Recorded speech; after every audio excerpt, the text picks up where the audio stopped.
All right, all right, all right. You're listening to the We're Talking Football podcast. I'm Weston. With me, as always, my right-hand man, Lou. There you go. Kiss them guns, baby. Hot damn, Lou. The NFL season is officially on its way, and week one is in the books. We waited 6 months to get to this week, and I would say in many different ways, week one did not disappoint. No, I'm excited, Weston. Finally, Sunday has purpose. I'm already anxiety riddled, so I feel comfortable now being anxious. I am now doing decimals in my head on Sundays because of fantasy football. So yeah, all's right in the world. Yeah, well, not all is right in the world because DK Metcalf can't hang on to the football, and that fumble at the end, I literally lost in one league by 0.24 because of that fumble. Gotta love fantasy, right? Oh my God. And I knew it was going to happen when they threw that little bubble screen. I'm like, watch, he fumble this. And then he fumbles it. I'm like, come on. Like, that was literally like the cushion I needed to feel comfortable. And then he fumbles it. So neither here nor there. Obviously, we're going to get into festivities in a moment. But like before we do, let's just quickly remind our listeners that tonight's episode is brought to you by Primetime Sports Talk, your top source for all major sports content, including DFS, fantasy advice, and great betting tips. Be sure to head to primetimesportstalk.com to check out their in-depth analysis, exclusive content, fascinating interviews, and explore the rest of their amazing podcast family. Again, that's primetimesportstalk.com, your go-to for sports content. Lou, you already said how you enjoyed the first week, right? Like Sundays have purpose. It's no longer the Lord's day. It's our day on Sundays, maybe Monday nights, maybe Thursday nights, depending upon how the schedule actually shakes out. But the Sunday, we're breathing life back into it. Now, it has been quite a few months since our last weekly recap show. So if you would do the honors, Lou, let's take a moment just to remind listeners how we roll here at the We're Talking Football podcast for our weekly recap segments. So first and foremost, we start with our hometown takes. Me being a beloved Chargers fan and Weston being a faithful 49ers fan. We discuss about pretty much the teams that we follow, the good and the bad that we saw from the previous weeks. We go into further detail. Next, we then discuss freaking out. Pretty much, if you are a fan base, what are you freaking out positively about that you're excited? And also, what are you freaking out negatively about? Pretty much that like, oh no, we suck type stuff. So after that, we then take a journey down to the offensive and defensive players of the week. We highlight some players that balled out from the previous week. Last but not least, we talk about pretty much things that we are watching for, like upcoming matches. Could be games within the games, could be games within the games within the games. And then we do some fantasy football, albeit we're not going to do it this week because it's only week one. Start your studs, guys. It shouldn't be that hard. So I'm sorry to disappoint you all, but we will get back there. And last but not least, once again, we do the pick'ems. So we just basically go through the schedule for the week and say who's going to win. Yep. Real quick disclosure though, I won that. I won the pick'ems last year, but I think I might have my work cut out for me after week one. Yeah, I won't give it away, but you do have your work cut out for you week one. Not that it was good for anybody, but yeah, I got too cute. Yeah. But that's why I love week one, right? Like even the obvious, like it's not so obvious because unless you are literally, there's so much turnover in the league, right? New head coaches, new additions and players. Nobody plays in the preseason anymore. It's not very often you see somebody coming out week one rolling on all cylinders unless you're like Patrick Mahomes, which we saw. Him and the Bills. Yeah, exactly. Chiefs and the Bills. Yeah. So, but back on that fantasy note for just a moment. So intentionally, we're leaving this off. Lose 100% right. Like we're going into week two, play the people that you picked. Week one is not an indication. And unless you think going to pick up Cooper Rush is going to help you win your fantasy football season. Like, I don't see anything that's major on the waiver wire that's going to make or break you right out of the gate. So you're sticking with your players. If they floundered in week 1, you give them at least through week 3 to see how it goes before you really start making those moves. So that will come back as a segment. So, Lou, before I let you take the honors on this Chargers Raiders game, I was thinking about you the other night. So we have hey now. hey now. You're not gonna like how I was thinking about you though, Okay. just so we're about to be clear. We've joked at nauseum on this show about my choice of television, right? That I'm a 70-year-old retired man with the TV that CBS I watch. watching Yeah, infomercial 2:30 in the morning type of guy. 100%. Forensic Files late at night. So late at night, I was watching a Forensic Files show, and they were interviewing a guy who basically like was a witness to like what took place. And they knock on his door, and this guy probably lives in like the middle of like Nebraska. And they knock on his door, and he walks out, bro, and he's wearing a throwback Chargers Bolt t-shirt. So I'm thinking of you, and I'm like, oh, a Bolts fan. Then I'm like, wait a minute, this guy's in the middle of Nebraska. He definitely copped that for 50 cents at the Salvation Army. Somebody told Hey, we used to be a thriving fan base, Weston. I was expecting for it to say like 1995 Super Bowl champions, the ones that they No, those are all just in case. Those are all in Guana. Those are all in Guana right now. Bro, I was dying. I told you all this work I'm having done at my house right now. I'm like sleeping on the couch. I wanted to wake. I was laughing to myself, like thinking of all these jokes I was gonna tell you, and I was like, I wanted to wake my wife up at 2:00 in the morning, like, listen how funny this is. But she would have been like, I hate you. I'm going back to bed. All right, your podium, sir. Tell me what you saw, the good, bad, the ugly, and everything in between. Yeah, so first and foremost, in Los Angeles, the stars showed out up in Los Angeles. It's crazy, but I'm going to be starting off for the defense. I don't think you can really start talking about the good when it comes to this Chargers Raider game if you don't first address the defense.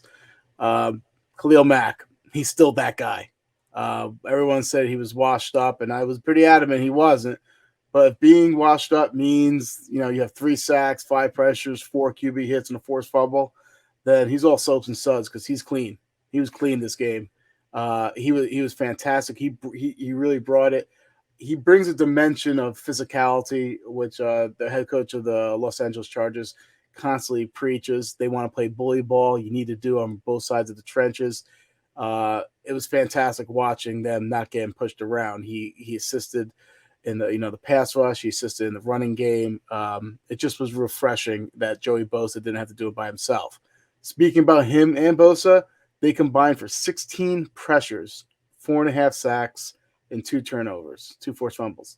I was a little. I try to have everyone be a little cautious about this defense. Going to take some time, to really gel. I know week 1 is infamous for overreactions, right? That's what that's what we're saying.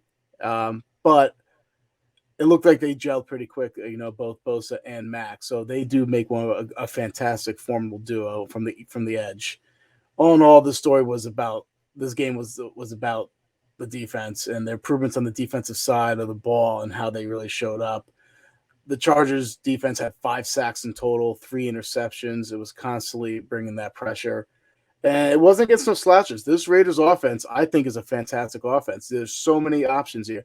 You have Devontae Adams, you have Waller, you have Hunter Renfrow, but the Chargers were just really able to match up well, against the Las Vegas Raiders. And I firmly believe it's because of all the additions on that defensive side of the ball. What it basically allowed them to do, and we've said this a couple of times, so people who do listen, it's going to sound a little repetitive, is the fact that they're able to bring Derwin James close to the line of scrimmage. It's a problem. It really is. You have to listen to what Mina Kimes. She went over all the positions that he lined up and the number of snaps he lined up. He lined up an inside linebacker, edge, slot cornerback, strong safety, free safety, outside cornerback too. So that is really what they were able to do on the acquisition of the defensive side of the ball really helped freed up Derwin James.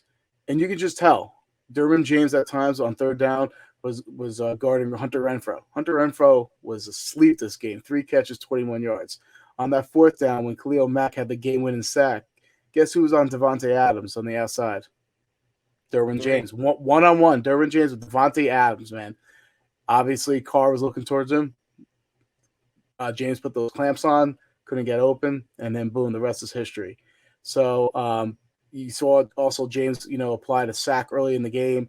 So it just was really impressive from a defensive standpoint and refreshing because Herbert didn't have to win this game. Normally, if this was like last year or the year before, they're losing this game because the defense is not holding. Defense can't hold. But they finally have a defense to bring along with the talents of Herbert. So it was really refreshing watching the defense close out. Yeah. You mind if I jump in for a second? Just based Go on ahead. Hey man, the water's warm. Jump on yeah, it. Yeah, stop peeing in it. That being said, I talked about this leading in that what the additions were going to do for Derwin's value. And I told you, right? Sleeper pick for defensive player of the year. He's going to be in that many positions. And typically you'd be the first to admit that the Raiders seem to be a team that have had the Chargers numbers, right? We just talk about it from time to time, right? It's just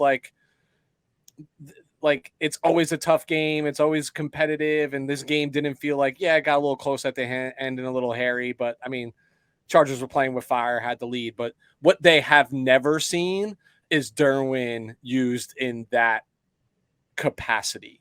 And for that duration during the game. So there's times where he'll drop down the box, what have you. But he would for the most of the game, he wasn't towards the back end of the defense. He was close to that line of scrimmage for the majority of the game. I just feel with this new wrinkle and what they can do with him, is instead of calling out who the Mike is, you need to be where's 3, right? Where's 3 and how do we scheme away? And then you mentioned the whole with Khalil Mack.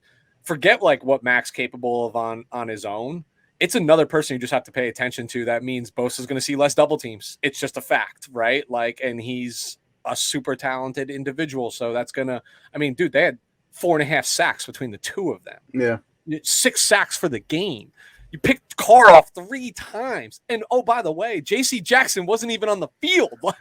So that's what's really impressive, the fact that their star corner that they acquired this offseason wasn't on the field at all because of injury. Well, not injury, medical procedure.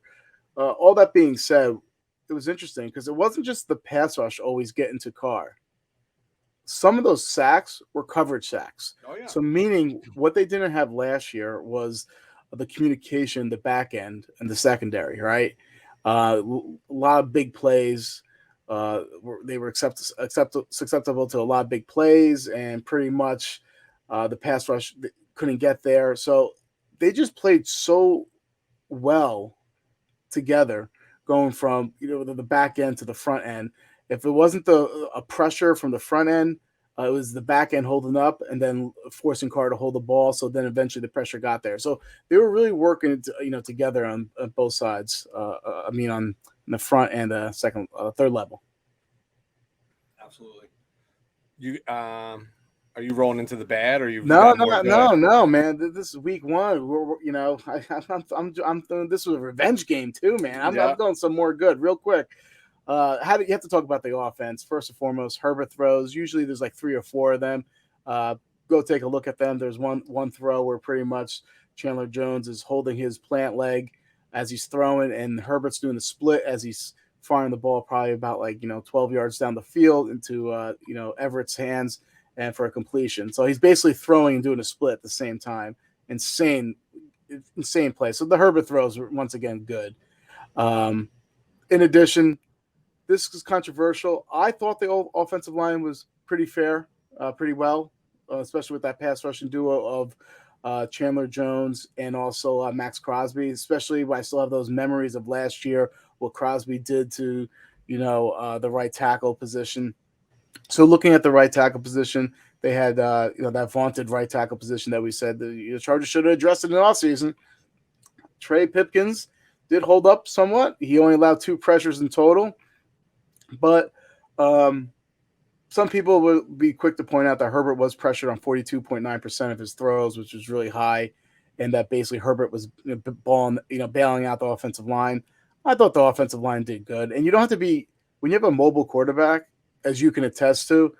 You don't have to have a dominant offensive line like those Cowboys from like 93 to 97 type of stuff. You don't need that. You just need good enough to buy time, because that's what an offensive line pretty much – that's what a mobile quarterback does for an offensive line. It can buy them time for pass blocking. So if this was Phillip Rivers now, guess what? He's a statue back there. Then it would probably have been a problem. But I digress. I also did a good job of avoiding penalties. Penalties and charges and Raiders are all synonymous when you talk about that. But I thought that was fantastic. They had 5 penalties for 21 yards. That's a huge win. What that basically tells me is that this team is playing smart, it's playing fast, and knows their assignments and knows what's expected of them. So I thought that was pretty fantastic to not have any huge penalties as well. And last but not least, the role players stepped up. Keenan Allen, he had 66 yards in the first quarter, right? I'm like, oh man, it's going to be one of those games. And he went out with a hamstring injury. So what happened? You had Carter stepped up for a nice touchdown. He was balling out in training camp. And then you had Everett too, had some nice catches and runs after the catch, which he is known for.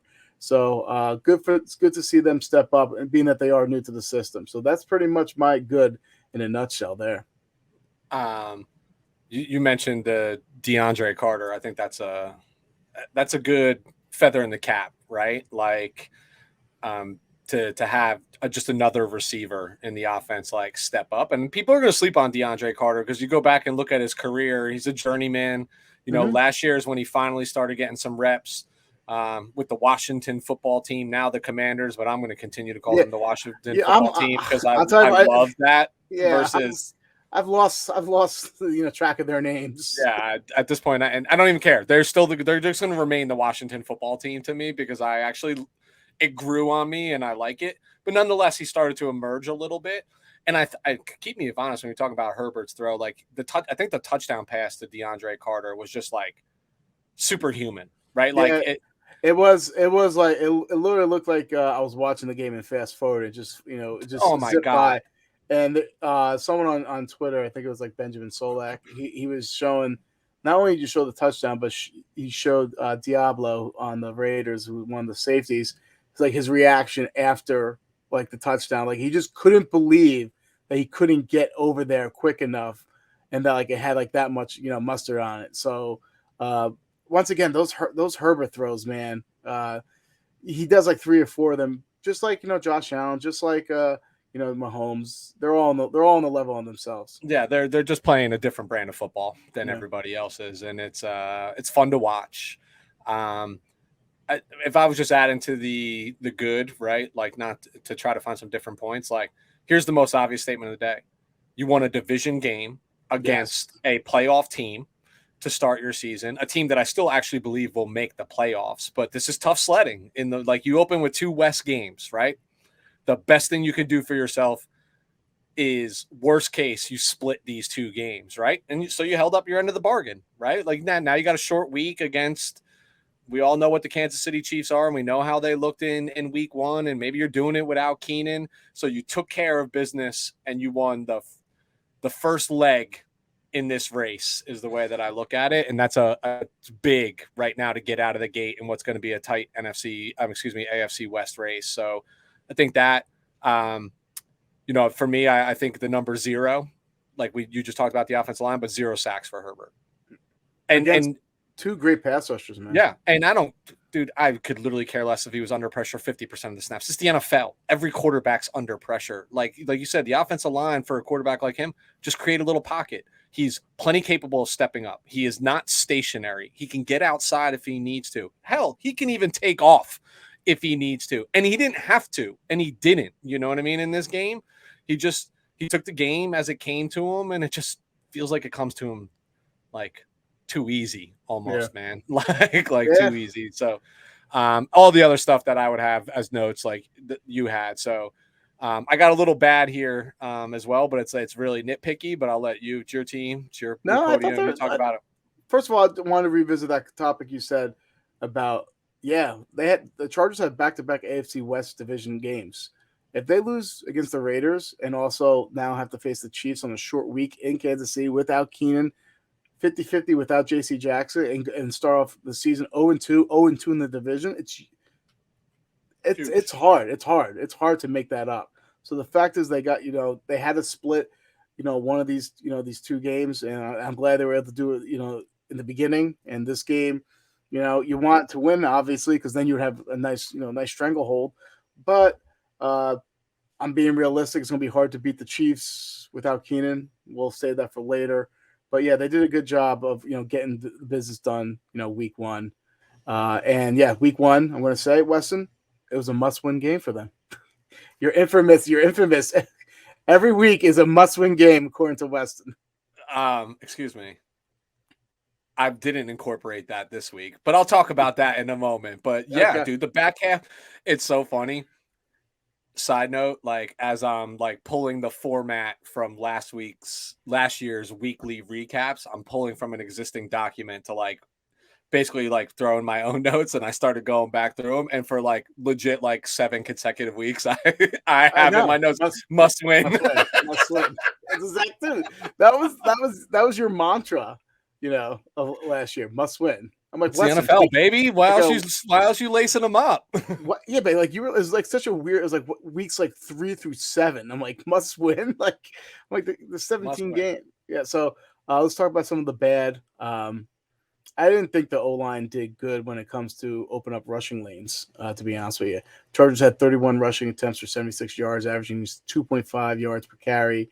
That has to change because they do want to be a more physical team, and they do want to be a more dominating team. And what's going to separate them? Because, in my opinion, they're really no different from an offensive standpoint than the Bills or the Chiefs.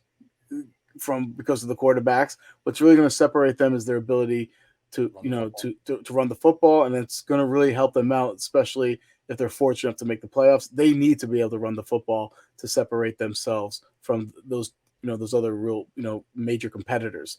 So that has to change when it comes to open up those lines for the running backs. In addition, I felt like Eckler, speaking of running backs, was dramatically underutilized, especially after the Keenan injury. It just felt like I don't know why Sony Michel was out there too, so much. I like Sony Michel. This is not anything disparaging to Sony Michel, but I felt like they could have been more creative with Eckler, getting him more involved in the passing game, in the rushing attack too. And I just felt like he should have been out there more. So that's me also thinking that, some changes that probably will occur, I'm telling you, this Thursday, because now they'll have more time to game plan, to throw Eckler in there more.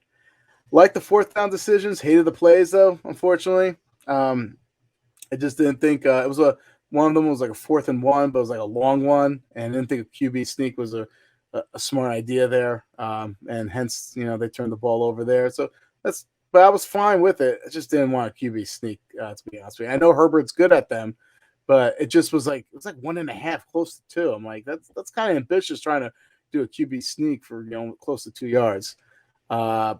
And the other thing I'm talking about when it comes to the bad, I felt like they started off so good in the first half, and then all of a sudden, I understand what they were trying to do. They were trying to play that bully ball and establish the run and what have you, but damn, they got conservative in the second half, and damn, that let the friggin' Raiders right back into the game. And it also attributed to only scoring 7 points in the second half. That has to change. And their offensive coordinator, Lombardi, came out today and basically said, yeah, I was too conservative. That has to change, in the second half. And because I know you want to run the ball, but you have to realize if it's not working, you have to count. You have to, do things differently. So those are the things that pretty much some of the tweaks that need to be made for this upcoming week. Yeah, I think the running game was not up to snuff, but I applaud them when I look at like 31 carries. Like there was clearly at least an attempt. Like some teams in this league don't even pretend to run the football. you have to find, especially in week one, like what might be working, what might not be. I think the importance of having a run game is now think of the sledding that you might have to have in the playoffs, right? Like in the winter, you may have to go into Buffalo. You may have to go into Kansas City, where cold weather is actually a real thing. And what travels well in the playoffs? Defense, run game, right? Like we all know that. And more importantly, like why the running game is important, or at least making attempts to establish it, is every once in a while, like possession, time of possession, things matter, like resting your defense. And we've seen this bite high octane offenses in the ass before. It's like, great, you went right down the field and scored. Awesome. But then you let the other team come right down the field and score as well because your defense is gassed, right? From like being on there. So applaud the effort. They'll get it figured out. I'm not worried about it. They have the talent on the offensive line to establish it. But the biggest fear that every offensive coordinator, every team has is like just becoming one dimensional, right? Like, defense gets paid too, right? And the coordinators get paid too. Like when you're one dimensional, you're easier to figure out, right? Yeah, I agree with you. They're a team, though. I think the old adage is like, you got to run the ball to set up the pass. I think they're a team that they have to pass the ball to set up the run. Yeah. Because they're like Buffalo. Yeah. So what they're going to have to do is, because they used a lot of play action, this past week, and you can see just open up a bunch of passing lanes. And if they're going to want to do that, you have to make sure that the opposing defense realizes you are a threat to run. So they need to do a better job of creating holes, and their running backs have to do a better job of finding the holes too. Yep. I mean, but to your point, right? That's why you have to at least attempt to run the football. Even if it's not working, you have to, like, if you ever want play action to work, you need, like, the defense needs to actually believe that you might actually hand off the ball on this 2nd and 5 scenario. You know what I mean? Otherwise it doesn't work. But the one other thing for me, and I think this becomes a little bit more glaring. You and I have been watching football long enough to know that the hamstring's a funny thing, right? Like, hope with Keenan, it's not severe. You know how I feel about number 13. I love Keenan Allen, but do we know it's highly likely he's not playing on Thursday, Yeah, right? he's not playing. Yeah, and then how long does it linger? A little bit, right? Like, it's possible.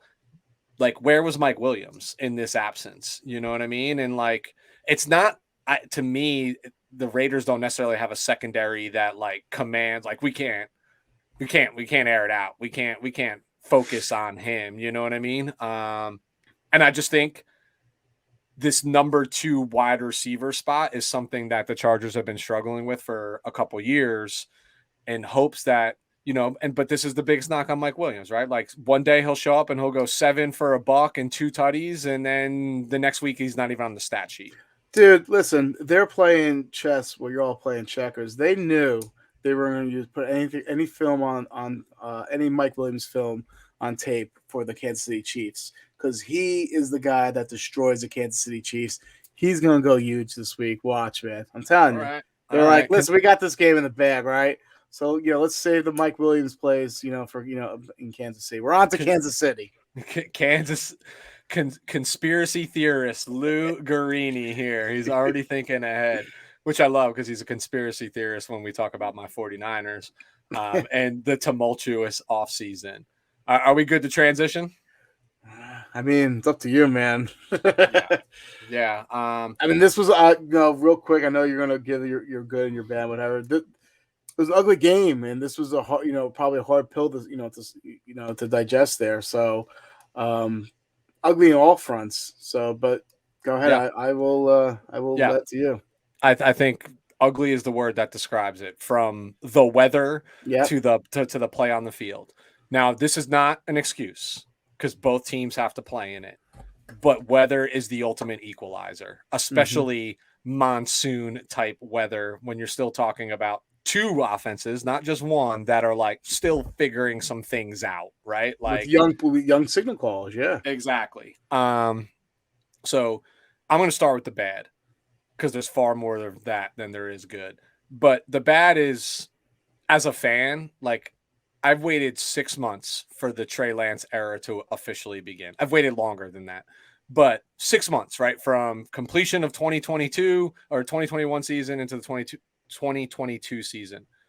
And Lou, we covered it. We talked about it. There was so much noise in the offseason surrounding the 49ers. And the loudest piece of that noise was the Jimmy G and Trey Lance transition and the media's outlook versus the team's outlook. We can debate that on later, now, whenever you want to. I'm fine. But you know where I stand on this. And it's been ridiculous to like try and simplify this for like an audience. But to the game itself, the loss on the road against a team that 9 out of 10 times we're probably going to smack around hurts.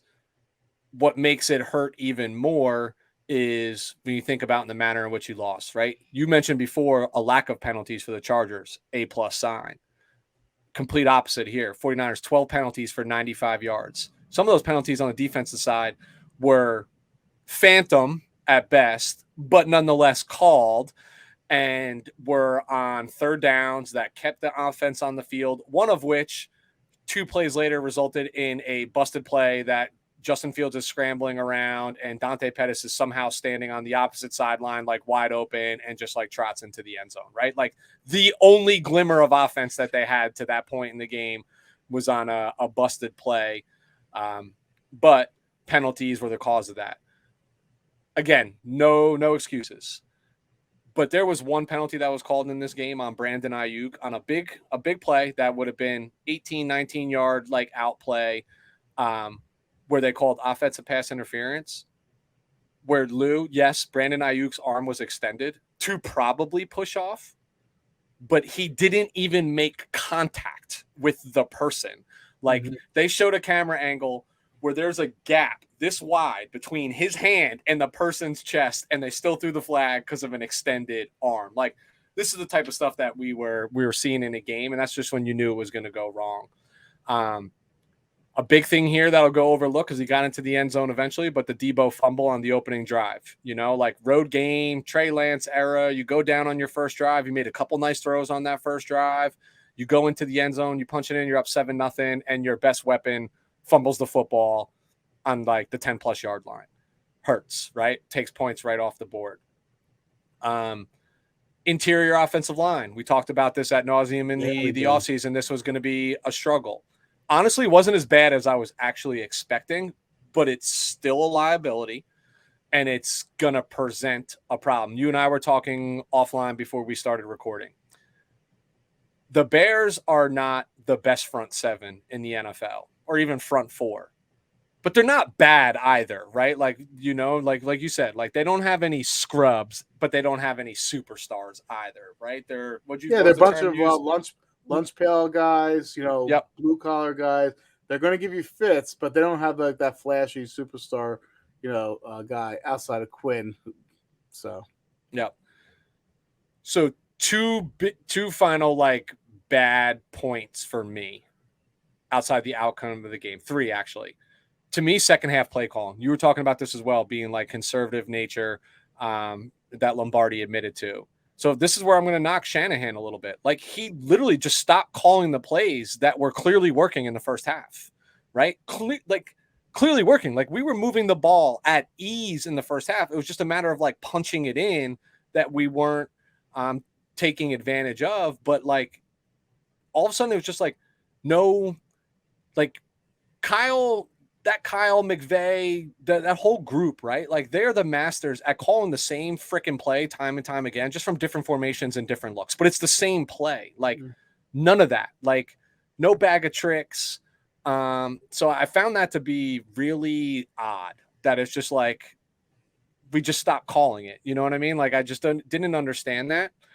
Another thing that comes out to me is like game fatigue. And this ultimately is my problem with like limited preseason and players not playing.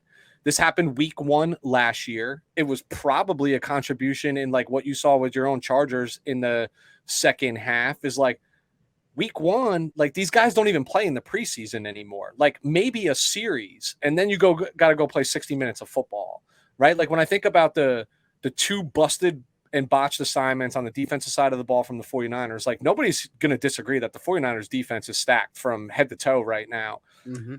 Botched assignments. But to me, that's like mental fatigue. That's like, oh my God, I haven't played 60 minutes of football in 7-8 months. And just like, that's where the mental lapses come in. And those mental lapses, candidly, contributed to costing the game, right? Like, you know what I mean? Like, there's a whole body of work here that we can say contributed to the loss. They got too comfortable. I felt like, no, I'm like, we're just gonna, it is. They can't move the ball. They just expected the Bears to just kind of curl up and die. And I felt like the Bears did fight and kind of took them off guard, took them by surprise. This is what it's the NFL. You let teams hang around. It's not going to be good, right? Yeah. Like, it's not going to be good. And they let a team with nothing to lose hang around, right? Like, and that was going to happen. Now, the Elijah Mitchell injury hurts, right? Like, he clearly is a different runner than the other running backs. Hey, but we got some young rooks with some fresh legs. Let's see what they got. Just brought in Marlon Mack. I think he fits perfectly in this scheme. And he's going to make sure that the rooks don't have to play immediately in terms of pass pro and things of that nature. You got a veteran guy, help keep Trey a little upright from that interior line. But here's what hurts me the most. Outside of the loss, I'm not sweating it. It's week 1, non-division game, and I didn't quote it as a must win to start the season, right? But like, now we actually have to hear and continue to hear the Jimmy over Trey Lance crowd. Wow, Weston, who could have saw this? Listen, this is still not a problem. And it's not a problem. You want to know what the problem is? The problem is that I have to fucking listen to it. That's the problem. I assure you there's not a single person in the 49ers locker room or on their staff that gives a shit what the media has to say about this. We make it a distraction for ourselves. Like, these are NFL players. This is not a distraction on Trey Lance. Like, I can't stress this enough. The 49ers did everything in their power to trade Jimmy Garoppolo, and let it be known they're giving the keys to the kingdom to Trey Lance, and they were moving on from him. Nobody bought. Nobody came. They told Jimmy, we will not keep you at this contract. We will cut you. What do you want to do? And he renegotiated his contract to save $18 million against the cap to stay on the team because he knew he wasn't going to start anywhere else. And this still gave him a facility. This has nothing to do with the 49ers believing that we kept Jimmy here because we don't believe in Trey. This is the media that wants to spin this, and the Jimmy truthers that want to spin this thing out of control. That's what I'm angry about, that I have to listen to, candidly, paid professionals intentionally spitting nonsense for clicks and things of that nature. And I guarantee they don't even believe the fucking bullshit. I'm not worried about the locker room. I'm not worried about any of that. What pains me the most about this loss is I have to hear it. And Lou, here's the reality. Jimmy G ain't winning that fucking game either. You know what I mean? Like, I have proof. I have samples of games in monsoons where he sucked beanbag as well. One game we lost, one game we won. In the game that we won 9-0 in 2009, and the defense did all of the work. The offense did nothing. So like, let me get into the good. Wow, what a smooth transition to good. Let me get into the good, because Trey Lance did not lose this game. Like, he did not lose this game. Was there a couple missed throws? Sure. Right? Like, absolutely. I expect that for the remainder of the season. I expected that from Jimmy G, who was a veteran. I knew he was going to throw 1 interception a game. I knew that was going to happen, and multiple bonehead throws. Like, those are my expectations. But here's the reality. I was actually impressed, given the scenario, with Trey. He showed some of those flashes. I wish I could bring up highlight if I knew how to like quickly bring highlights up on my screen that we can post onto YouTube. He made one throw to Ray McLeod, dude. That was bananas. Bro, bananas. This was Justin Herbert, Josh Allen-esque, fit over a second layer on a freaking dart, right over the defender, right to the sideline. Mm-hmm. I know exactly what you're talking about. He's got the arm talent. He actually ran the ball intelligently and effectively at times. Would I like to see him take a few less hits? Yeah, because he was a big body in college. He's not the Josh Allen big body like in the NFL, but he's still a big guy. But like picking up third downs, and you can do things with him, and that's going to be, vital while this interior offensive line figures it out. So like, actually, I walked away from that feeling like Trey played pretty well, right? The supporting cast, maybe not so much. Some drop passes, etc. Speaking of playing well, when I think of the interior offensive line, hold on one second. I want to Yep. want to go back to your. I want to ask you your opinion. And I needed to be brutally honest. What was your thought process on his processing ability, like his ability to diagnose plays, and diagnose receivers, being open? Like what be honest with that. I'm gonna lean, like, if I had to put a percentage around it, I'd be like 65-35, meaning that like 65% of the time I was confident that he was like getting through a progression. Now, candidly, he didn't always have time to get through progressions. The other reality is the way Shanahan draws up the offense. It's like, this is look one, this is look two. It happens real quick. That's the way the plays are designed, right? So there's not always one of the ones where he made the right read. He just held on to the ball too long, and a veteran, Eddie Jackson, that's been playing the NFL for quite some time, just read his eyes and made a nice play. That was a nice play by him, because he peeled off his assignment. I think he's playing the robber, and he peeled off his assignment and then covered that, like, was like that slant or a post, or it was like a hook, more like a hook, right? Like it was 8-10 yard hook. So yes, great play by Eddie Jackson, but the play was made because he's savvy enough to say, I see the quarterback's eyes, right? Like Trey, like the receiver was open. Trey held onto the ball a little longer than he needed to. And to me, that will speed up, right? Like, as you get more confidence and more comfortable in the offense, like those things will speed up. But I still don't think there's a large enough sample size to say how he's getting through his progressions. And I also don't think the offense is actually drawn up that way. Yeah. It's just not, right? Clearly, he still struggles he is a phenomenal passer of the football outside the numbers. Phenomenal. He's where he's drastically different than Jimmy. And what Kyle spent so much time scheming up was the over the middle of the field type throws that Jimmy was really good at. That's going to take Trey some time. That's going to take time because that's quick release. That's a lot of things. And that is going to that's going to be part of the maturation process, and like processing things quickly, like your hot reads, who's coming, who's not going, who's the mic, right? Where those people are going to be. That's going to take some time. So I won't say impressed. I'll say plenty of room for improvement, but not disappointed in what I saw, essentially, based on your question. The play of the rookie right guard, Spencer Burford, was actually a bright spot. He graded out really, really well in the pass game. Not so much in the run game, but I think they all struggled, candidly.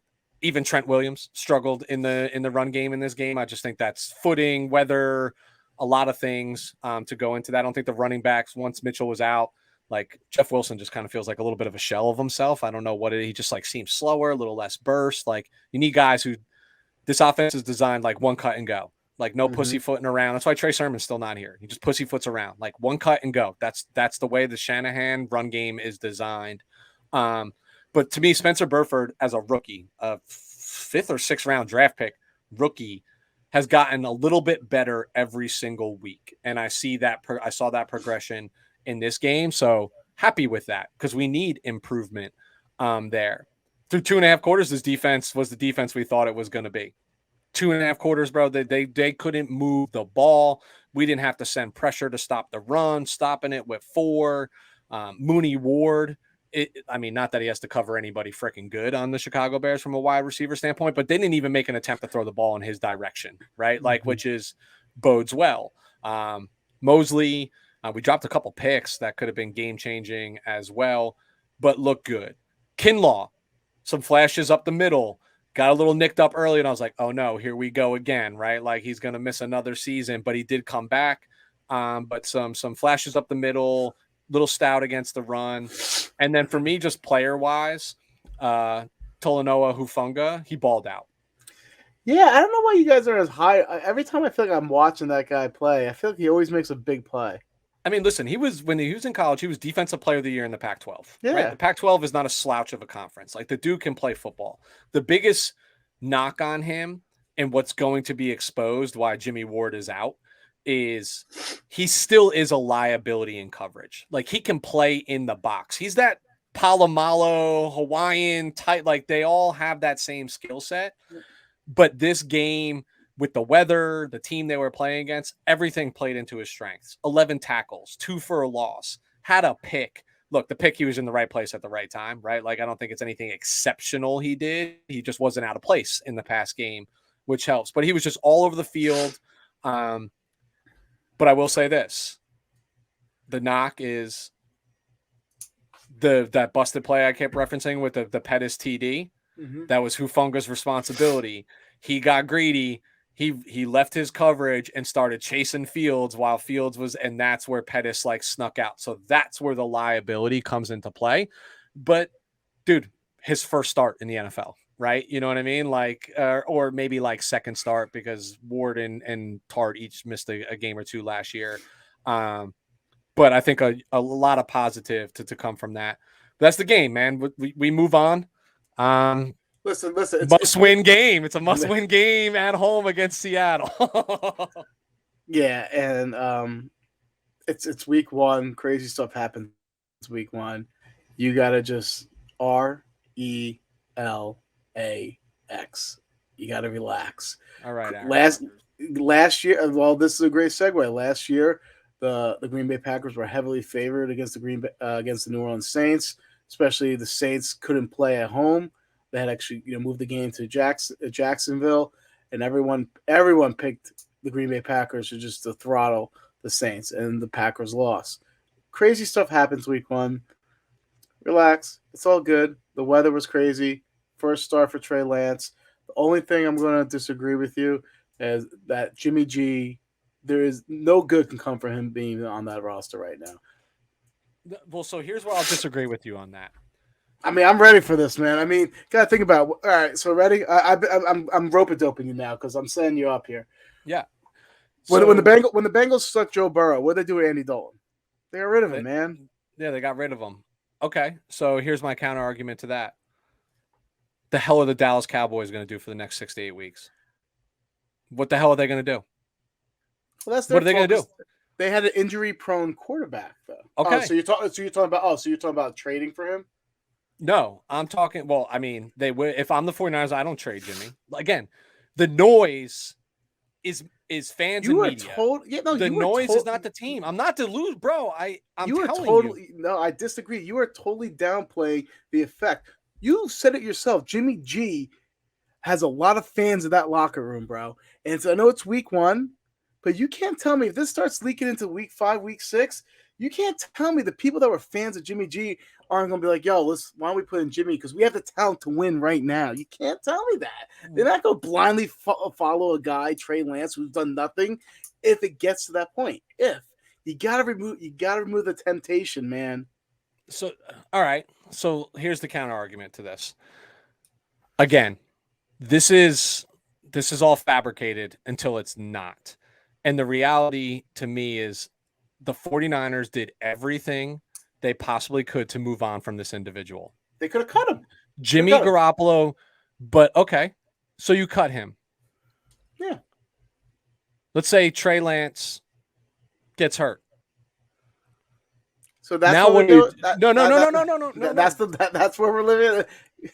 Okay, bro. What happens if Justin Herbert gets hurt tomorrow? What the fuck are the Los Angeles Chargers going to do? We're going to have a top 5 draft pick, baby. Okay.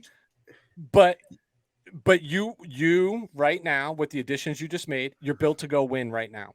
The 49ers, the way that their roster is assembled, they're built to go right now. The reality is they try to move on with Jimmy, and they know what they have, and they try to get value for him, and nobody bit. They told him they were going to cut him. Him still being here is more of an indictment on Jimmy than it actually is in their belief or their commitment to Trey Lance. Now, if Trey goes down, you now have a proven commodity behind him that says, and at least breeds confidence in the team. Like, guys, we did it before. We can go do it again. Let's go. outside of injury, because Jimmy doesn't see the field.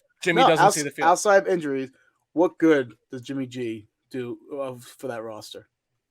Outside of injury, because you're bringing up only a little aspect of injury. Outside of injury, I'm bringing up the aspect that actually matters, right? Lou, here's the reality.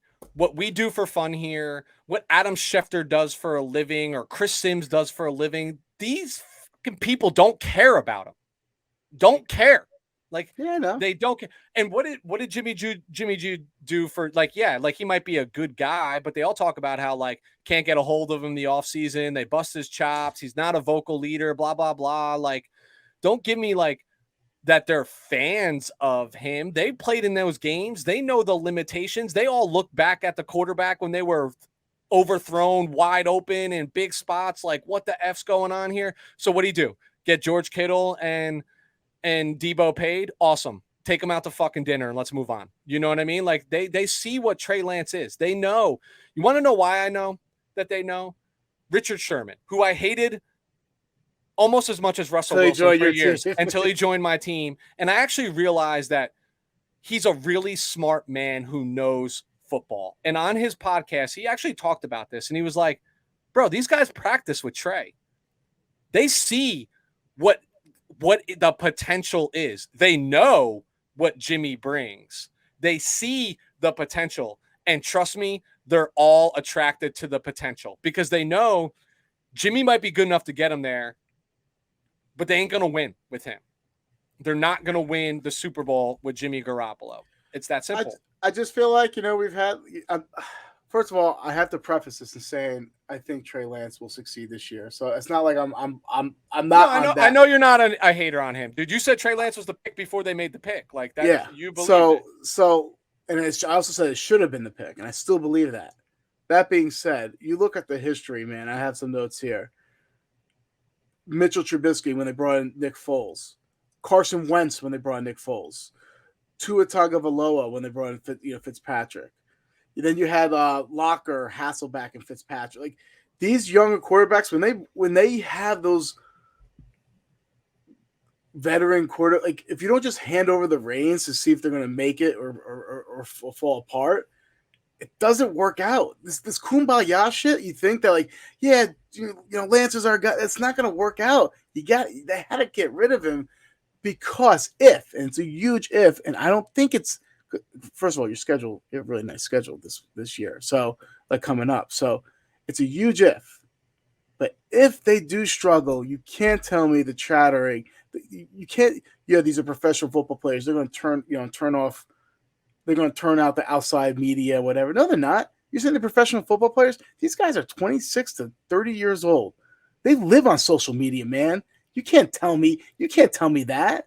So if there is a rift with the performance of Trey Lance, no, it's going to be bad that they can fall back on their backup girlfriend or like that late night booty call type shit. I'm telling you, man. We'll see.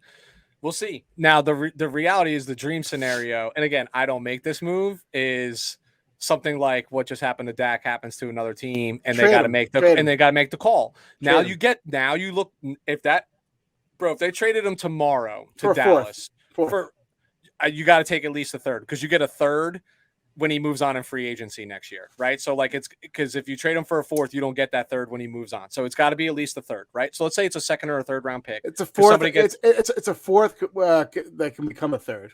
Okay, so let's say that's the play. Then they don't look so stupid, right? Because then they got something for him. They held out. It's not that it looks still stupid. It's just they got lucky then. Sometimes it's better to be lucky than good, bro. I agree. That's how you win the Super Bowl. Don't tell me it's just because you're good. The ball bounces funny ways. Okay. So let's go to the freaking out section because I feel like we are starting to freak out. This was my first freak out, so I already covered it. So we'll move on. Oh, really? Yeah. Okay. All right. So let me go with my first freak out.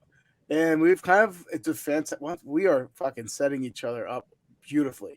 We talked about the San Francisco 49ers possibility trading their backup quarterback, Jimmy G, to the Dallas Cowboys. If I'm a Cowboys fan, I'm freaking out. They won't and they shouldn't. But yes, that's a real scenario. Yeah. So I'm freaking out the Cowboys. Game 1, week 1, there was chatter that their offense looked awful, in the preseason, right? And guess what? Everything came to fruition. Their offense did look pretty bad.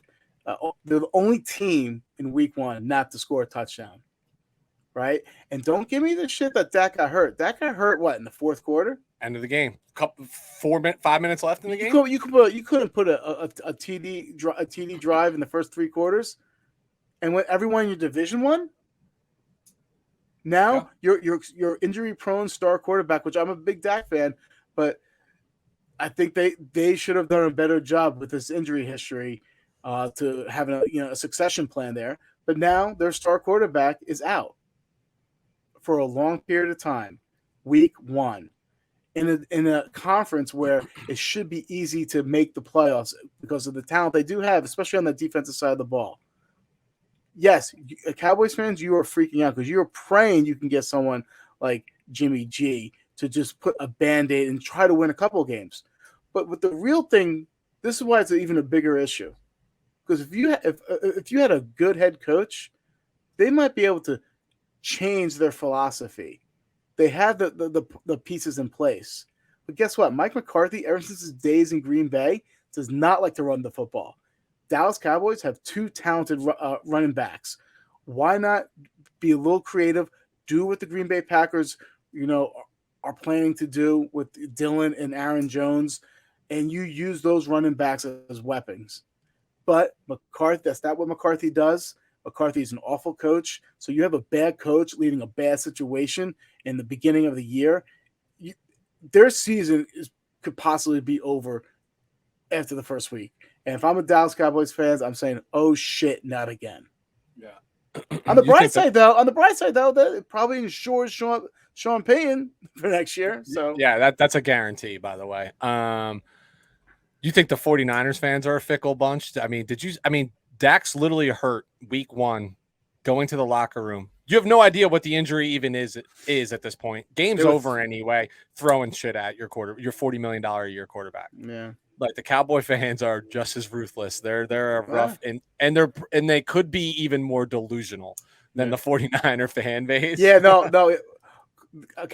I know plenty of Cowboy fans, and Cowboy fans always think they're winning the Super Bowl every year. Yeah, that's a tough scenario right now. Again, to your point, like, and they got a brutal schedule coming up too. They have to go play. The Bengals come in town right now. You won the division last year. You get all ones. Yeah, so I don't know. You get all ones. That's the curse when you win your division is you get all ones next year when you play outside the conference, those games, etc. All right, a lot of my freaking outs are bad. I only have one good one, but I'm gonna do it. I got 2 good ones, but go ahead. I'm gonna do another bad one right here. So we touched upon a little bit of the 49er one, so I won't even get into it because it is around that the whole Trey Lance argument.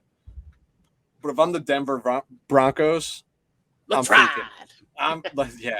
Let's ride. I am freaking out. You traded 5 picks and 3 players for Russell Wilson and a 4th round pick that you get back. You signed him to a 5-year, $242,588,236 contract. How many cents? I don't have sense. Including yeah, you don't. No. Apparently, I don't. If you just heard my rant before, including a $50 million signing bonus and $161 million guaranteed for an average annual salary of $48 million. In his first game as the starter for your team, your savior, right? We all talked about how Denver's maybe just that quarterback away with the talent that they actually have on that team. In his first game, you travel back to Seattle, who is now Russell Wilson-less, and they trot out Geno Smith in what should be a revenge tour for Russell Wilson, and you lose the football game. To make matters worse, with the game on the line, you have 3 timeouts left. You let, inexplicably, just 30 seconds come off the clock where everybody's sitting there like, yeah, 3 timeouts, like, call the timeout. Yeah, it's 4th and 5, but, like, just figure it out. If you don't get it, the game's over anyway. Doesn't matter how many times. But you still just let 30 seconds trickle off the clock. for 4th and 5 to attempt a 64-yard field goal. Let me repeat this for you, Lou. You paid this man $242 million.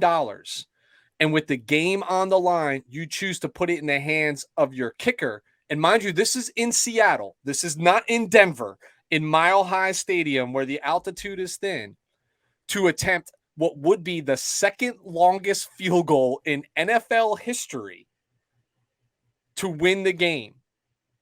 And you don't trust your $242 million quarterback that you gave up 5 picks and 3 players for to go get you 5 yards, and you lose the game. And what makes this even worse, the game is over. You can't stop the clock, right? You can stop the clock, but you cannot in any capacity get the ball back this game. Your first year head coach calls both of his remaining timeouts. That was pretty bad. Like a 3rd grader throwing a goddamn temper tantrum.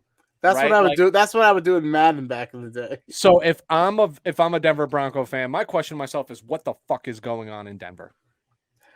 Listen, you're not wrong, and it's the low hanging fruit because it's the most mind boggling decision making of week 1 probably, and I get that, but I just think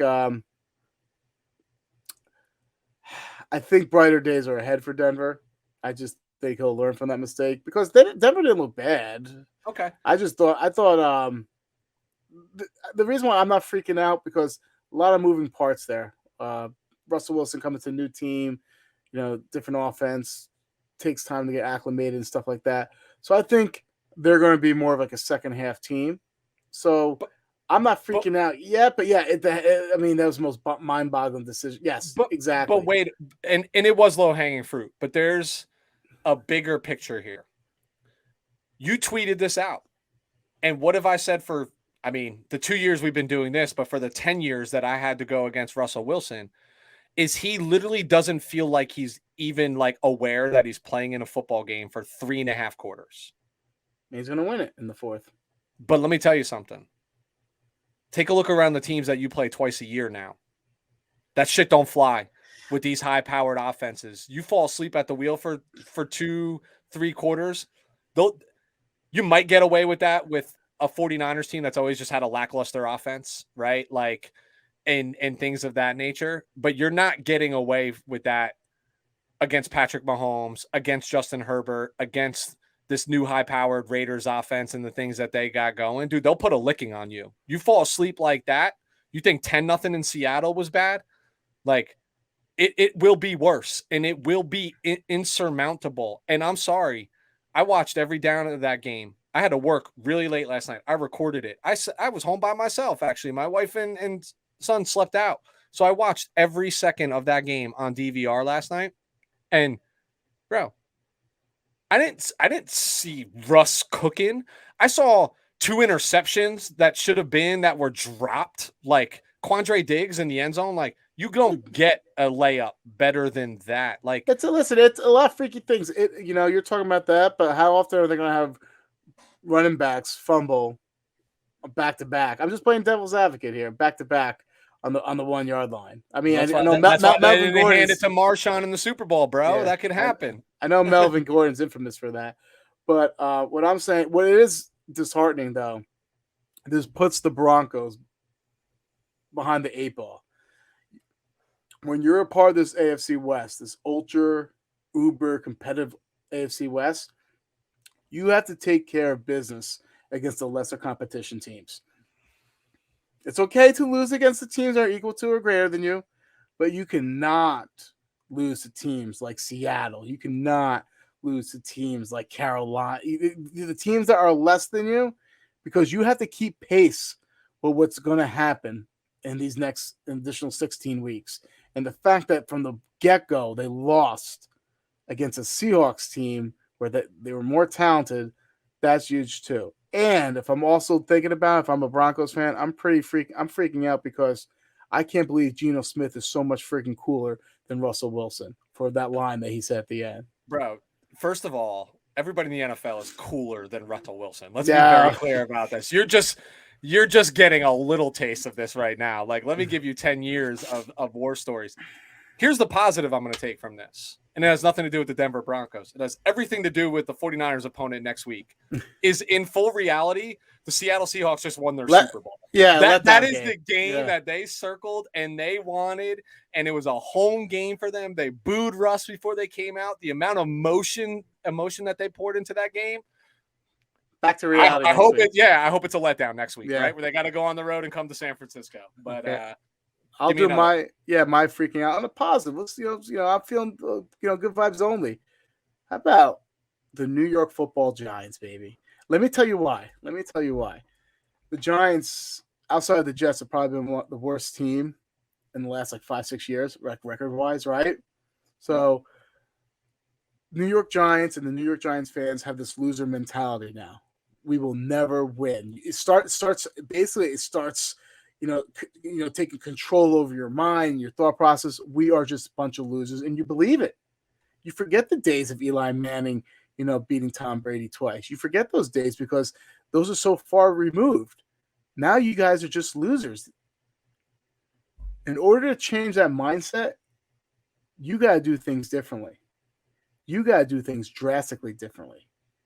And what Brian Dable, which I said was a great hire, and I said, you're not looking to win games this year, Giants fans. You're looking to just stay competitive. So not only did he check off the first box for me, stay competitive, they kept in the game, even though it looked ugly in the first couple of quarters, but they kept on fighting. Saquon Barkley is starting to look like Bo Jackson all of a sudden, right?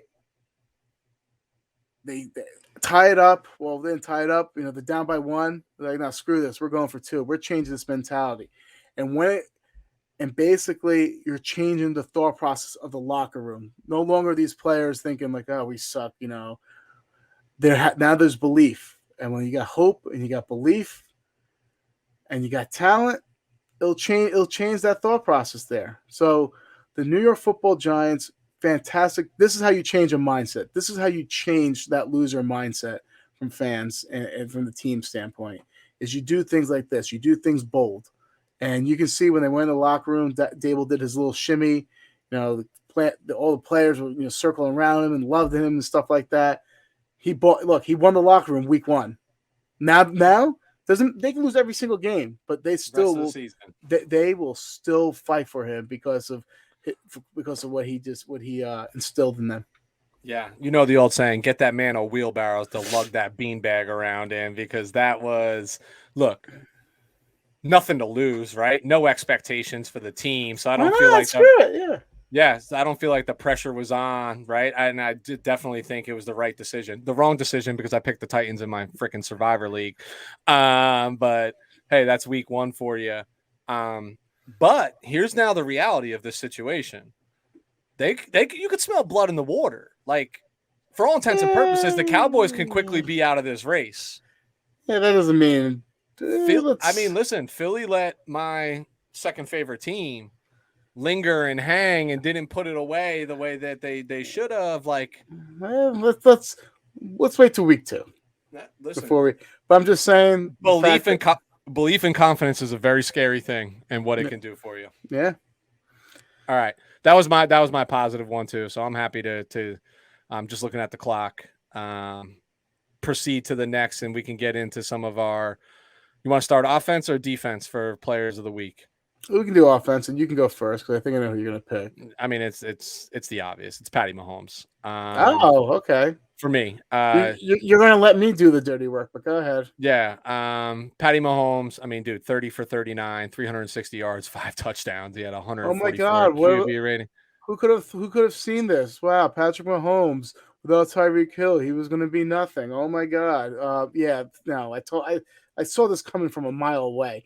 They're just going to be a different offense, more efficient. I'm sorry, and still good. But this is what we were talking about this earlier. Like, week 1 usually tends to be anomalies unless there is continuity at the quarterback position and the coordinator / head coach position, both of which they have, so that you knew they were going to come out on fire. And I loved it because it's against one of my divisional opponents, right? So I mean, God, going into last night, I was super confident that the entire NFC West was going to start 0-1. But like, what do I know, about life? But yeah, Patrick Mahomes. I mean, 360 and 5 touchdowns, week 1. Come on. Yeah. You're a prick, by the way, because you're making me do Justin Jefferson, who you had, right? You have him in our fantasy league, right? Maybe. Right. So and pretty much was probably Lou, who won that week? Who won week 1? Well, I aforementioned I had Dak Prescott and CeeDee Lamb. Easily, if they just put mediocre numbers, I'm beating you. But I also say if my aunt had a dick, she'd be my uncle. So what are you gonna do? All right. So Justin Jefferson balled out against a really talented Green Bay defense. I know the offense. There was chatters this offseason, how it's going to look, the struggles and whatever, but that defense is really talented. Justin Jefferson went up against it, and especially that secondary, that touted secondary, caught 9 balls, 184 yards, and 2 touchdowns. They were lining him up everywhere. Vikings looked good. Vikings looked good on offense, and they looked different. So Justin Jefferson was my offensive player of the week. Yeah, you got more. I'll give you one more, and you go one more. Yeah.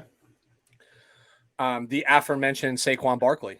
Yes. 18 carries, 164 yards, another 6 catches, 30 yards, and a touchdown. The touchdown was rushing, but 194 yards of total offense. I listen, the game itself is sweet, but it's just nice to see like Saquon. It's been a long time since you've seen that, from Saquon. So it's nice. It's weird though, too, like how some players just turn it on in their last year of the contract. I mean, who would have guessed it? I do have one more too, and we're going to stay in the backfield. I have Deandre Swift, 18 total touches, 175 total yards. He averaged 9.6 yards per carry, and he had a touchdown against an improved Philly defense. Yeah, Deandre was. He's good, man. Yeah. If he can stay healthy, he's good. That's it, right? Like, whether it's Saquon, whether it's DeAndre, it's like they just got to stay on the field, right? And good things will come. All right, let's roll to the defensive side of the ball here. I'll go first here. You go first. It's the return of the Mack, baby. Khalil Mack. I mean, I'm not even going to go. I mean, do I really have to go over those numbers, really, from what I've talked about before? This guy had 3 sacks, 5 pressures, 4 QB hits, and a forced fumble that ended up winning the game for the Los Angeles Chargers. So Khalil Mack, by far your current NFL sack leader right now, tied with someone else. I forget who. But Alex Highsmith? Yes.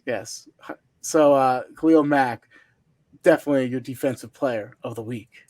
Mine, I had Mack 3, by the way, on my list. Splitting hairs, though. Haters not gonna hate. No, I'm not hating, bro. I'm not hating on the Khalil Mack. I mean, you guys got him for nothing. You got him for free.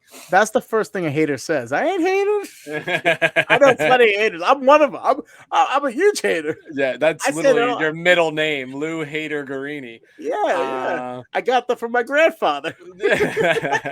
Just the old bitter Italian folk. Dude, he was hating back in the 20s of the time of the Depression. He started hating during Prohibition, and they're just going to continue to hate. Fucking government stopping this alcohol. I'm just going to make that shit in my basement and call it a day. Hate. Sales. It's a tough racket. I'm going with Minkah Fitzpatrick. Yeah, he was going. 14 tackles. He had a pick 6 and a blocked extra point, mind you, in a very critical moment to block an extra point. Like when I think of Minkah, I just think of like Mr. Opportunistic. Like sometimes like people just find the football. Like they got magnets on their hands, right? Like this dude scoops up fumbles every other week, right? Picking off passes constantly. But like what I actually liked about the game was more like when I look at like the 14 tackles, like it wasn't just about like the turnovers. It was just being involved in the mix. And a day where they lost TJ Watt, right, for some extended period of time. So he definitely stepped it up. So for me, Minkah Fitzpatrick. Okay, I got one more too. And I want to – the stat line might not be fantastic, but we were skeptical of this player coming out of the draft this year. Trevon Walker, defensive end, Jacksonville Jaguars.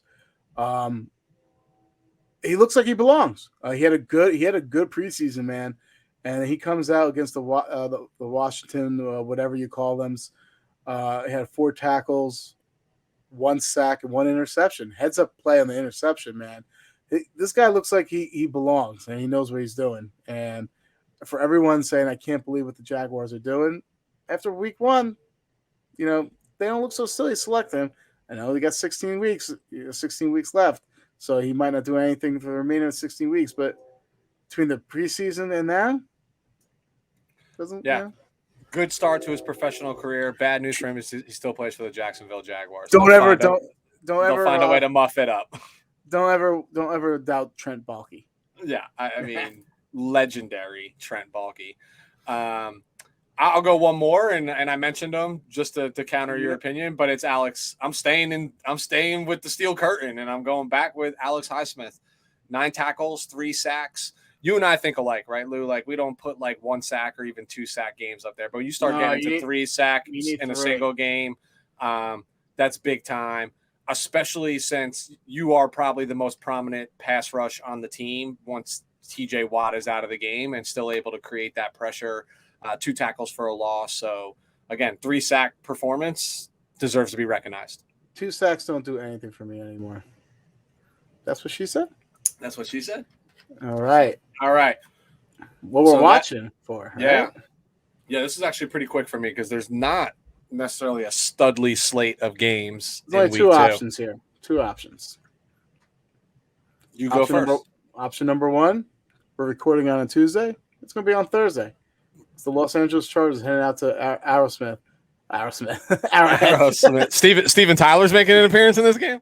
It is 11:15 right now at night, so you can see I'm a little sleep deprived. So, yes, Los Angeles Chargers heading out to Arrowhead Stadium to play the Kansas City Chiefs after seeing the top 2 and quarterback ratings from this past week. It's Mahomes, it's Herbert. What else do you need? Sucks Keenan's not going to play. It sucks that McDuffie is not going to play. The Chiefs' first-round draft pick of their cornerback. He's out. It sucks that he's got some injuries already. You got J.C. Jackson. Don't know if he's going to play. Harrison Butker. Don't know if he's going to play. But still, this game's going to be fun, man. I mean, how any AFC West game is fun. Listen, kickers are people too, and I mean, I don't know if you saw how Butker just changed his kicking style. Like, he literally just was taking like 1 step and go to like finish that game. But I mean, they might have the best backup kicker in the entire league in Justin Reed, bro. Yeah. Like think about that. Yeah. Right. Like, you now have a specialty kicker, right? Who will continue to probably kick the ball off every time. That is already a position player. So you don't occupy like that. Yeah. Not that anybody ever does. It's usually your punter if it's not your kicker who's capable of putting it out of the end zone. But a unique little wrinkle there. But I agree. This is priority number 1 for week 2. And good news, bad news. Good news, it's the only game in town on Thursday night. Bad news is you got to watch these 2 teams play on a Thursday night and not under adequate rest on a Sunday in a primetime matchup.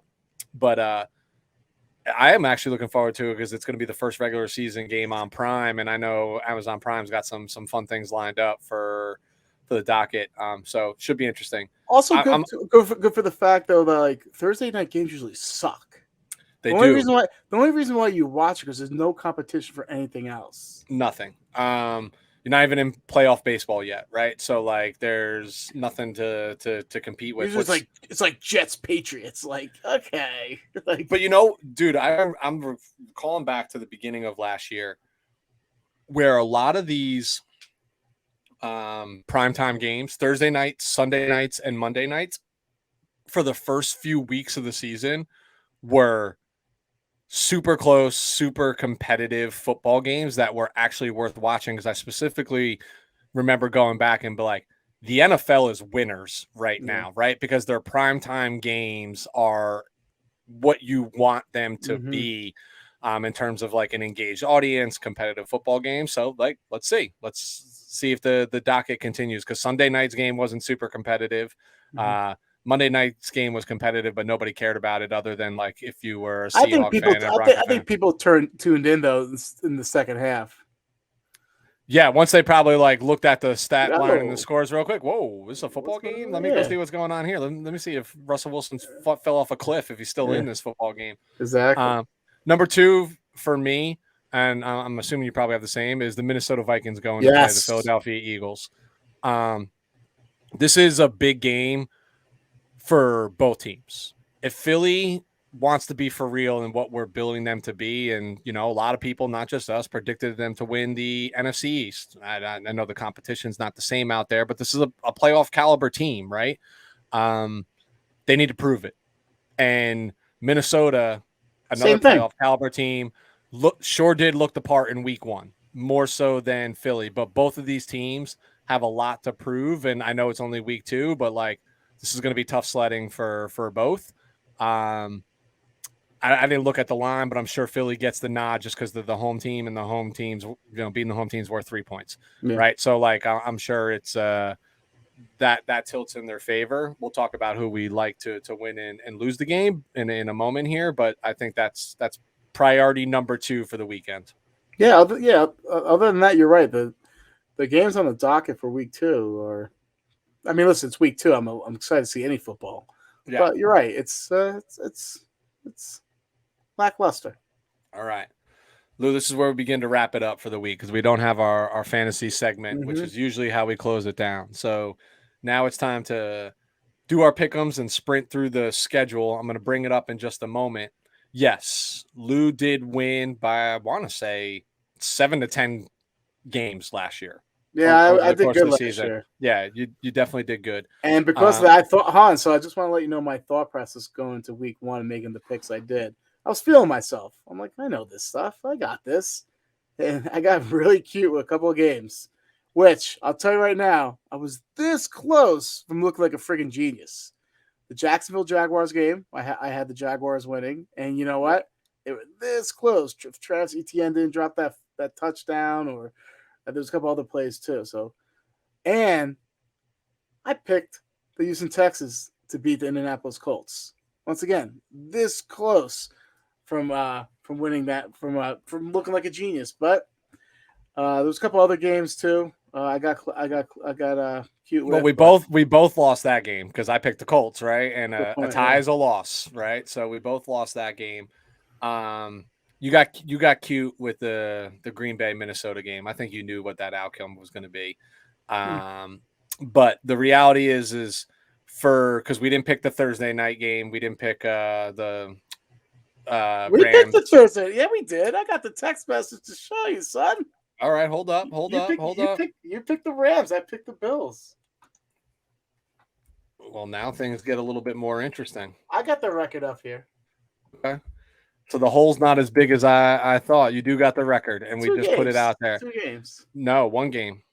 No, I'm 8-8, and you're 10-6. No, I'm 9-7. I must have missed a game. Okay. I'm 10-6. Yeah, you're 10-6, right? No, I'm 9-7. I must have. Counting is not my my forte. Right, because we both had Saints, Eagles, but we missed Panthers, Niners, Bengals. Yeah. You had Colts. I had Texans. We missed that. We both had Miami. We both had Baltimore. I had Washington. You had Jacksonville.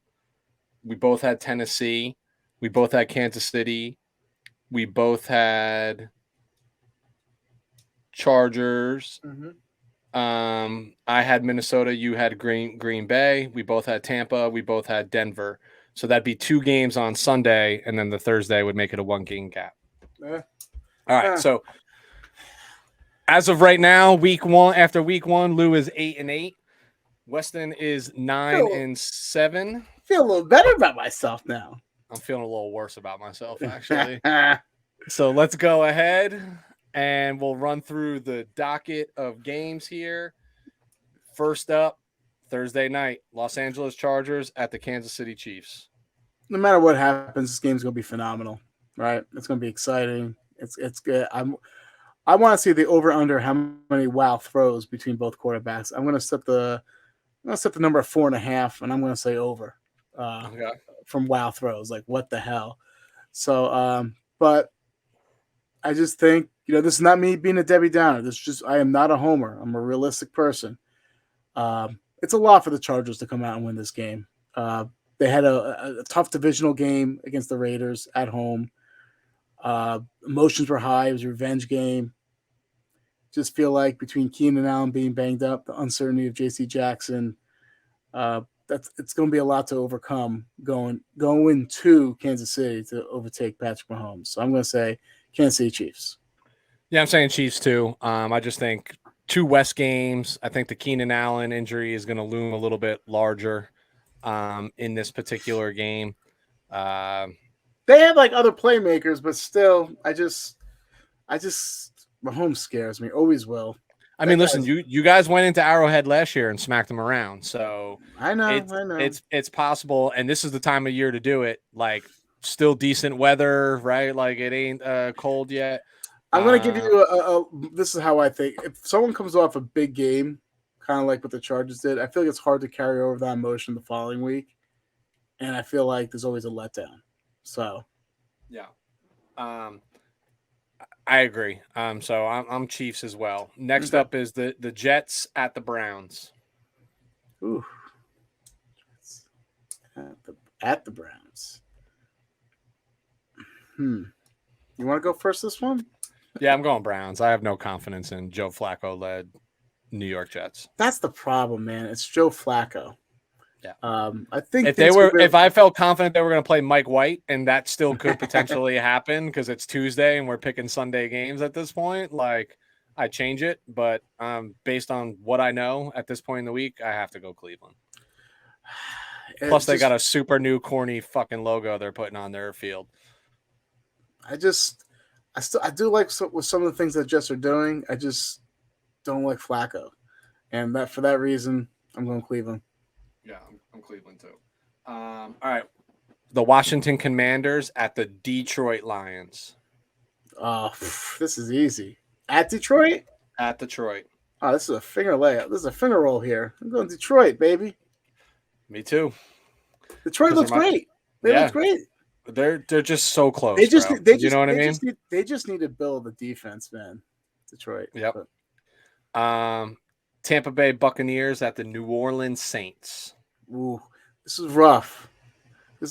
I know, Tampa Bay. I know Tampa Bay, beat the Cowboys, but I don't think they look that great either. Nope. You got Godwin out. So who's home? New Orleans? Yep. Give me New Orleans. Damn.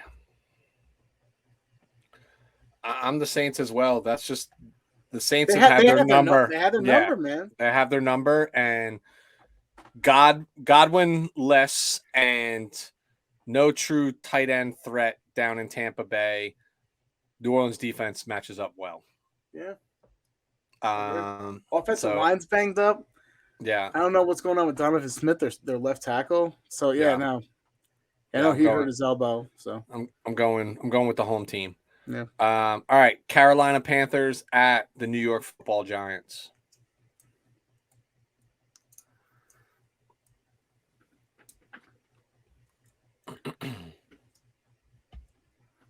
You can go this one first. I'm still marinating on this one.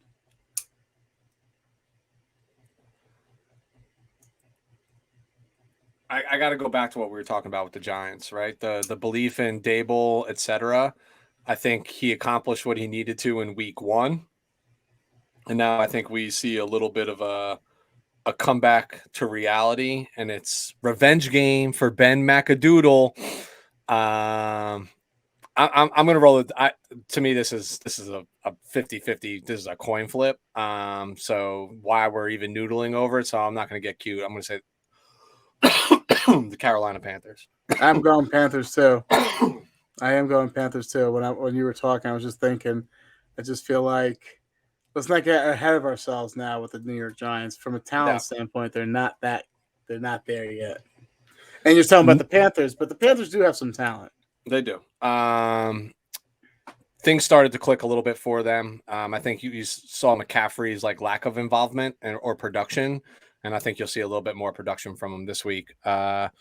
New England Patriots at the Pittsburgh Steelers. This is rough because we don't know yet. This is early in the week that we're recording. We don't know what's going on with Mac Jones. Yeah. And then again, we also don't know what's going on with Najee Harris. Then you got, I'm going to say, believe it or not, I'm going to say the New England Patriots. Multiple reasons. You got Pittsburgh coming off a big win. You got Watt. Harris, if it is a foot injury, I don't know how he's going to be effective, to be honest with you. And if there's no running game, do you really think Trubisky can lead against a New England defense? I don't think this is the same New England defense. I don't even think it's close to the same talent in New England right now. I'm going defense versus defense, and I think Pittsburgh has, even without Watt, has the better defense. So I'm taking the Steelers in this game. That's our first differentiation. I will want to say an asterisk here, though. If Mac Jones doesn't play, I would go. Obviously, I'm going Steelers. I mean, who is it? Stidham? I can't Yeah, I don't know. So I just want to put an asterisk there. I mean, we are recording so early. Yeah. All right. Colts at Jags. Colts. Yeah, me too. Colts put up a dud last week, and they just this is Frank Reich team. Like can't do it again. The Jags do play them tough, but I just think they need some more time to get acclimated with each other. Especially on the offensive side of the ball. It's a divisional game, which always makes it tough. But revenge game too from last year.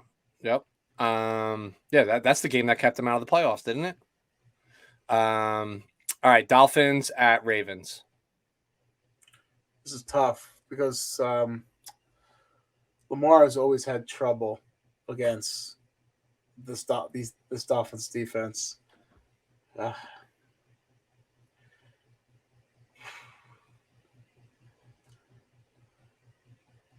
Who's home? Baltimore. Give me the home team, Baltimore. I don't like it.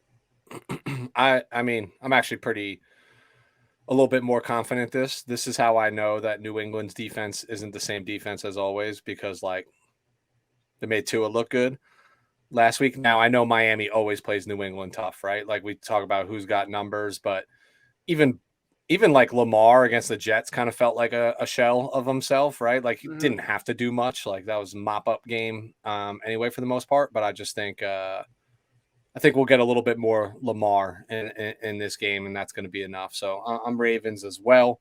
Next game is Falcons at the Rams. Yeah, Rams. We can move on to the next. No explanation needed. The Seattle Seahawks at San Francisco 49ers. Niners. We already kind of alluded to this before already. Yep. Saying that the Seahawks won the Super Bowl already. Yeah, they are winners for the 2022 season. Yeah. Bengals at Cowboys. Bengals. Yeah. If Dak was there, I might think a little bit differently, because I do think the Bengals are in for a rude awakening with the Super Bowl hangover. And this was the other thing that I had in one of my freaking out segments about Cincinnati, who's, what was the knock last year on that team? Offensive line. But yet they went and bolstered that offensive line, and they still gave up 7 sacks last week. Can I say something? Yeah. When are we going to, I'm not saying it wasn't, but when are we going to start looking at the quarterback as part of the problem? Yeah. Just saying. Yeah. Everyone, the Herbert haters saying like he throws. I know he can throw far, but he throws a lot of short passes, right? Where Burrows is kind of the contrarian, where he throws a lot of deep passes, right? So 4 picks. That feast or famine type stuff, it's going to lead to those sacks, man. It sure is. Texans at Denver. Yeah, they got to get it right. Like there's just no other way around it. Let's ride. Yeah, let's ride. Cardinals at Raiders. Raiders here. Wow. I have no faith in the Cardinals. Yeah, I think the Chase Edmonds loss looms huge. Too much asked of James Conner, and last year was an anomaly, candidly. And no, the coach sucks. That's all I had to say. Yeah. That's all I have to say. The Yeah. coach sucks. And no DeAndre hurts a lot. Sunday night, the Chicago Bears at the Green Bay Packers. You gotta think Packers here. I mean, Aaron Rodgers owns the Chicago Bears. Evident last year when he literally said, "I own you," when he was in their stadium. Pat, I am almost tempted to, because I know there's too many similarities between like week 1 last year when the Saints came in and like Timberland stomped the Green Bay Packers. And I do think evident by this last week 1 performance, like not having that true number 1 wide receiver, or even just anybody that Aaron Rodgers is remotely confident in, is going to present issues. And side note, I do think we're about to see a changing of a guard where AJ Dillon's going to start getting a lot more totes and burn than Aaron Jones as well. But yeah, I'm Packers here too. So the only game we have different is we still got one more. Okay. Monday night, 2 Monday night games, which this is the dumbest thing ever because ABC owns ESPN and you're literally competing with yourself. Because there's a 7:15 start and an 8:30 start. The only way you're not competing with yourself is if Buffalo puts this game away against Tennessee in the first hour and 15 minutes. Which is possible. It's possible, yeah. But you got the Titans at Buffalo. Bills Mafia roll. I know the Titans. They handed them a beatdown last year. I'm going to say something, and I'm going to actually apologize, Weston, because I kind of think you were onto something earlier from one of our shows. We're talking about Derrick Henry and the injury. Do you see Derrick Henry get depleted against the Giants? Oh, I saw it. He wasn't running with explosion. He was lumbering. And the fact I think you might have been onto something, man. Dude, I'll own it when I'm wrong. And I thought, my God, Derrick Henry will be fine. But between the offensive line regressing and Derrick Henry not looking like himself still, Bills Mafia. I don't know much, but here's what I do know. And I feel the same way about Russell Wilson right now. I'm not even going to try to lie, the sugarcoat. I feel more strongly about it with Derrick Henry than I do Russell. But injuries, right? Like when somebody has not necessarily been injury prone, the first time it happens, it's natural that now the body starts to break down, right? Like it just happens. But more importantly, it affects the mental. When you can go out there and run around and be like, I'm Derrick Henry, I run over people, I'm bulletproof, right? I'm literally bulletproof. And then you get shot and you're like, I'm not bulletproof. That plays games, man. That plays games. Like when these guys come back from ACLs and other things too, like getting over that mental hurdle of like making a few cuts and taking a few licks and doing those things, like that stays with you. I don't care who you are, that goes away. And I'm just telling you, like, you're not going to see the same Derrick Henry that we all know and like was so exciting to watch. And it's not his fault. It's why running backs have short shelf lives. It's why the average NFL career is 3 years, right? Like it's just all these things happen. So I'm Buffalo in that game. I do think Tennessee will put up more of a fight and will look cleaner than they did against the Giants. Like I do very much believe in you play to your competition. And I think a Mike Vrabel coach team is up to the task. I just think Buffalo's too much right now. Oh yeah. They're just too much. So we only got one game different. We got one more to go. Oh, really? Yeah. Minnesota Vikings at the Philadelphia Eagles. All right, you can start this one. I've been on the last 4. I'm going Minnesota. They're the road team, by the way.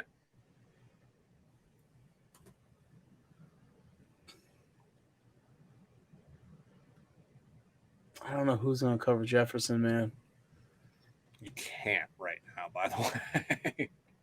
Side note, you mentioned I do have him in fantasy, and I overpaid for him, but by the end of the year, I'm going to look like a genius overpaying for him. The only thing that hurts is I paid a lot of money for him in our budget, in a half a point PPR. So that is like a little bit of a drawback, but his stat lines are ridiculous, dude. I gotta go Minnesota. I just don't know who's going to cover Jefferson. I just don't. And you know what's sad too is that the Eagles' defensive backfields. I mean, like you got big play Slay, you got guys, but Jefferson's different. It's going to take them time to to really to work through their kinks and get that communication down packed. I mean, look, we both think the world of Jaire Alexander, and Jefferson was flat out embarrassing him in that Green Bay game. So only games. Hold on. I'm going to ask if never been done before at the WTF pod here. Can I go back and change a game for purposes of to make this interesting? What game? The Ravens game. You're going to go with the Dolphins. I'll go with Dolphins.